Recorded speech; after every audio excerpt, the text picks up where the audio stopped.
I'm going to give you a sneak peek into one of the things that most families are not aware that they need to know, but they should. For those of you that don't know me, my name is Lucretia, and I protect families from out-of-pocket costs and other expenses for a funeral. This is also known as life insurance. However, as an agent, I have learned it's really important to educate your families heavily about life insurance, but it's also in combination with what you're selling. I just don't overdo it on the selling side. I let you know what you need, and what you do with that information is completely up to you. So, what is one of the biggest things that my clients face in terms of planning a funeral? Well, this is not really a big surprise, but they have no idea what questions are going to be asked. One of the things that I ask when I start to talk to people who think they may need insurance, but they say I can wait, I'll ask them, have you ever planned a funeral? And if you haven't, you should be talking to me because it's better to get ahead of these kinds of questions rather than waiting and having to be reactive and not really knowing. So, what's one of the biggest questions that most people don't actually know when it comes to sitting down in front of a funeral director?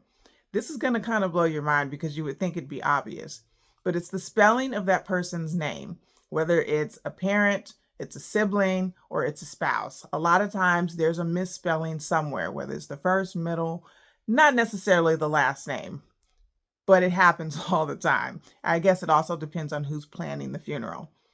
So that's question one. What's the second thing that I see most commonly when people come and set up a pre-plan appointment?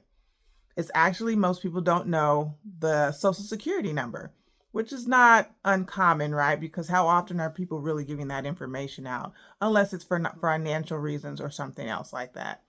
So it's pretty often this is why pre-plans are important, because information like that, if they've already passed away, it's going to put a delay on most things going on because you can't move forward without it.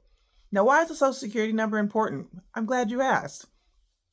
Most funeral homes have a software that when somebody has passed away, they put that information in the software and it lets the Social Security office know this person is deceased and this number is no longer valid.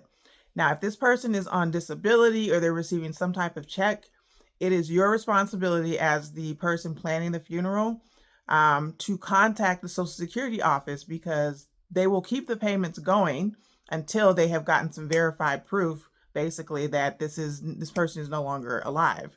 And sometimes that can be a week, 2 weeks, sometimes it can be a couple of months. I know that sounds weird because it's the government, but it happens. I just seen this the other day. And so you'll still see deposits get into their account if the account hasn't been frozen, or maybe they've been sharing an account with somebody. So if you see that, don't spend the money, because they will require to get that money back, and they're going to get their money back one way or the other. So what's the third thing that I see quite often? They don't know where their place of birth is. And it's funny because you can know somebody for so long, but sometimes that's just not a conversation that you have on a daily basis, unless you're used to having like deep conversations and people go into the history of like how they were born, their parents, and what they did. So what's the fourth one? I believe this is the fourth one, the fourth or fifth one. I don't know. I lost track. Is that they don't know the parents' names. So like the person that's passed away, they don't know their parent's name, whether it be the mother or the father. And again, it can go to the spelling being wrong. And then the last one that's pretty common, you would think that most people know this, but they don't know what their occupation is. And so they'll have to call somebody and ask, or make sure that it's correct. So listen, if you know you have not had an opportunity to sit down with a family member who is getting older, or it's a spouse, and you don't know what their wishes are, do yourself a favor. And I'm talking from somebody that has personal experience with this, okay? This is not even the life insurance agent side of it. Somebody that's experienced losing someone and being so stressed out that I couldn't remember a lot of the details.